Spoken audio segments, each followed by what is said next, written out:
Assalamualaikum warahmatullahi wabarakatuh. Hai teman-teman, perkenalkan kami dari kelompok LB5 dari program studi kebidanan Universitas Aisyah Yogyakarta. Baiklah, kami akan menjelaskan tentang masa premenopause pada wanita. Hai teman-teman, welcome to our video.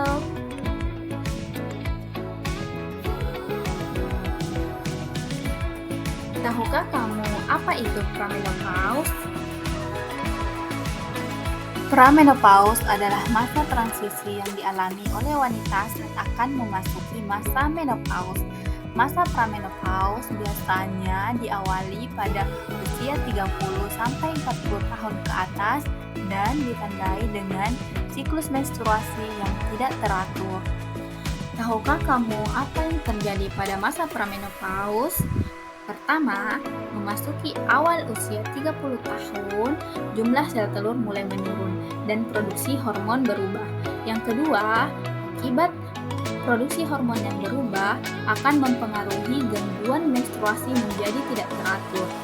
Dimulai dari akhir usia 30 tahun sampai awal usia 50 tahun, menstruasi menjadi tidak teratur dan ini berlangsung selama 2 hingga 8 tahun. Selama masa tersebut, ovarium akan memproduksi hormon dalam jumlah yang lebih banyak dan terkadang lebih sedikit.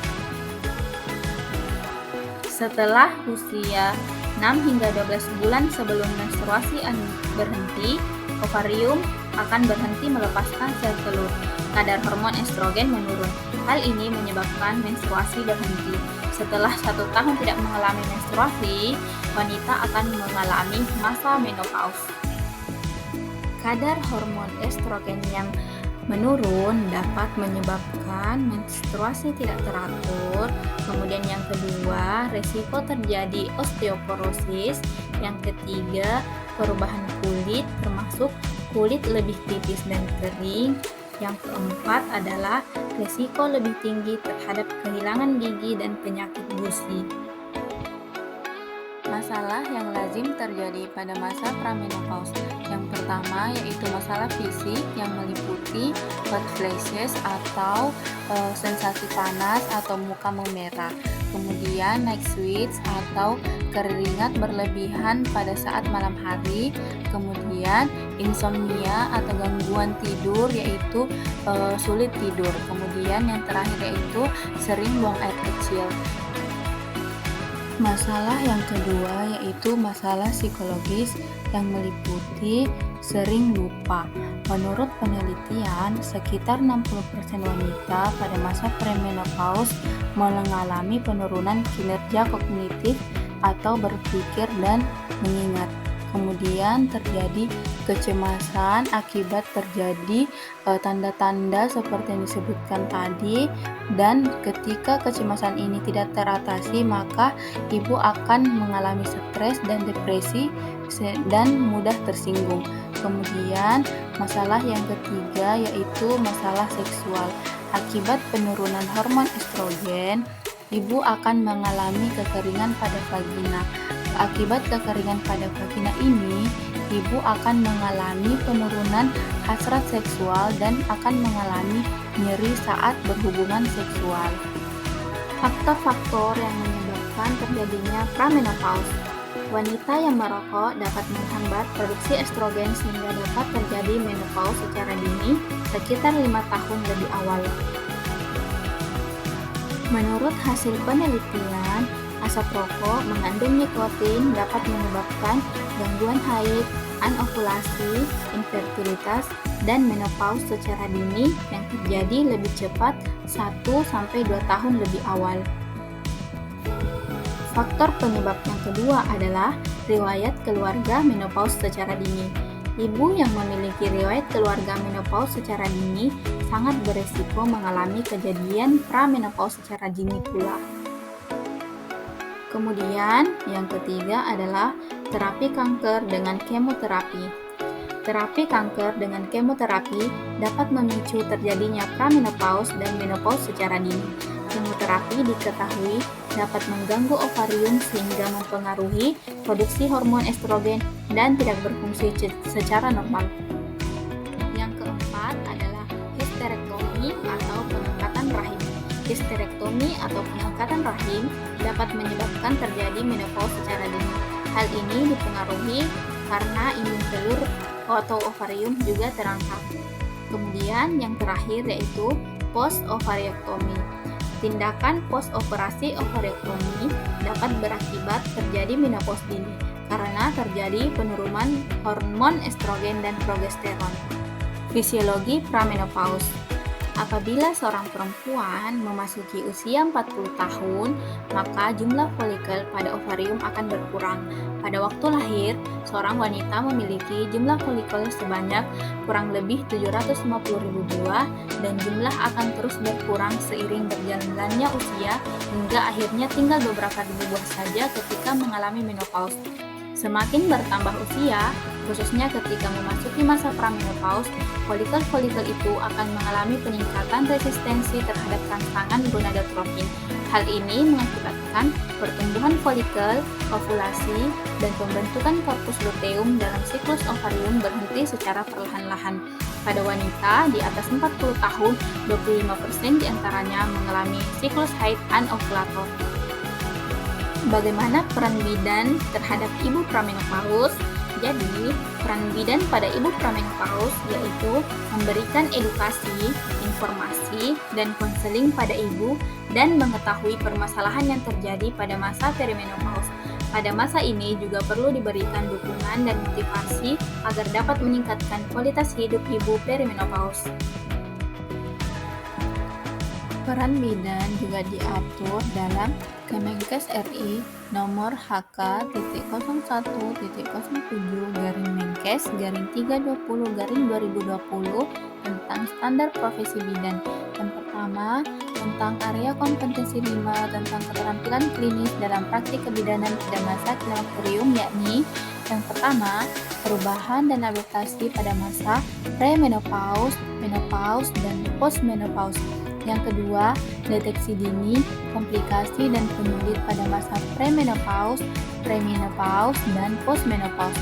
Yang ketiga, asuhan kebidanan pada masa pramenopause, perimenopause, dan postmenopause. Yang kedua, tentang keterampilan bidan pada lingkup asuhan masa klimakterium, yakni yang pertama, identifikasi masalah kesehatan reproduksi pada masa klimakterium. Yang kedua, dukungan psikososial pada keluhan masa klimakterium. Yang ketiga, edukasi perubahan pada masa klimakterium. Yang keempat, terapi suli hormon. Yang kelima, identifikasi tanda dan gejala awal masalah keganasan pada masa klimakterium. Dan yang terakhir, konseling adaptasi pada masa klimakterium. Perawatan pada masa pramenopause. Untuk mengatasi tanda atau gejala pada masa premenopause seperti yang sudah dijelaskan di awal tadi, bisa melalui beberapa cara, yaitu yang pertama, terapi hormon. Terapi hormon seperti terapi estrogen yang tersedia dalam bentuk pil, daster kulit, semprotan, gel atau krim menjadi pengobatan yang paling efektif untuk meredakan rasa panas dan keringat pada malam hari pada masa pramenopause. Kemudian yang kedua yaitu estrogen vagina.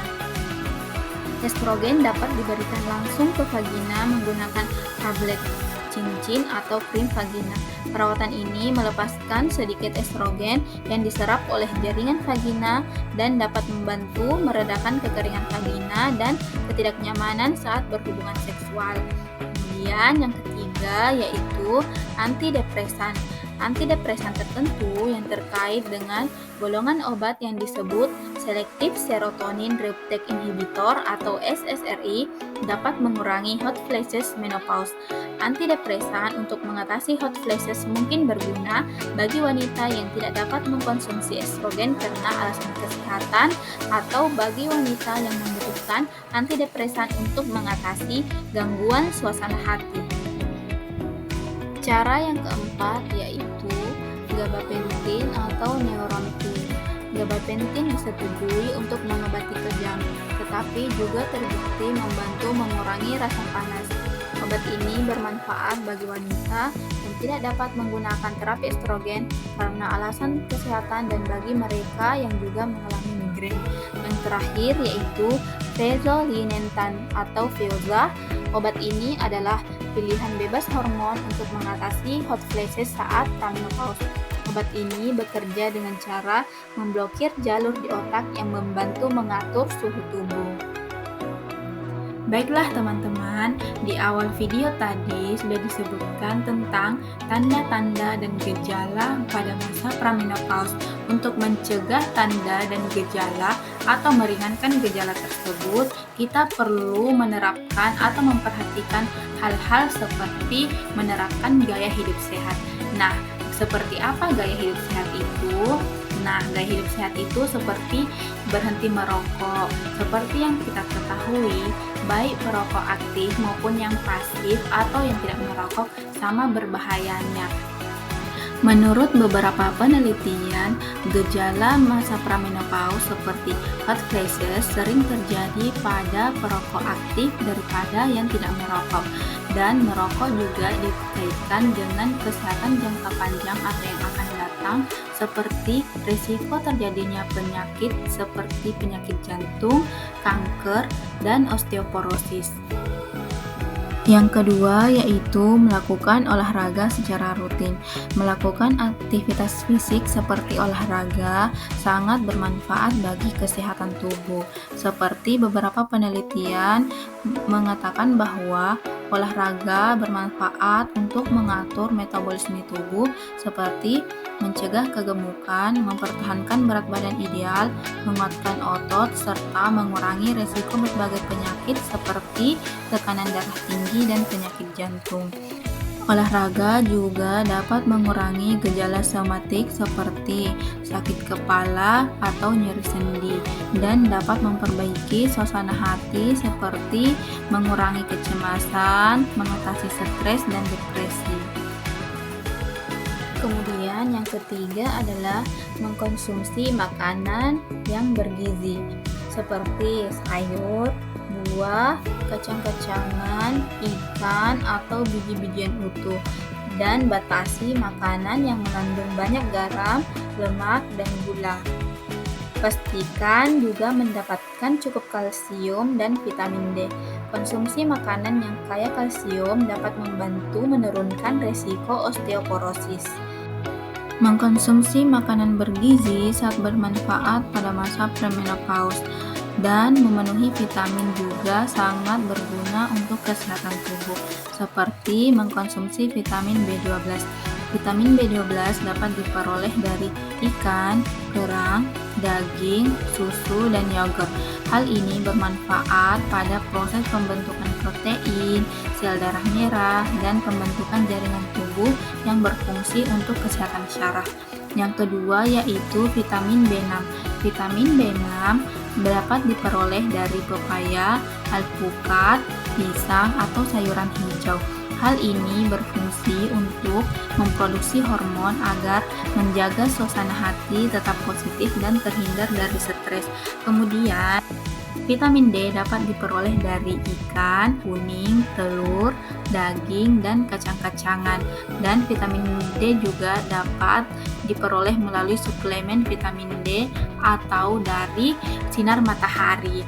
Hal ini bermanfaat untuk membentuk tulang atau menjaga kesehatan tulang agar tidak terjadi osteoporosis dan kesehatan kulit pada masa premenopause.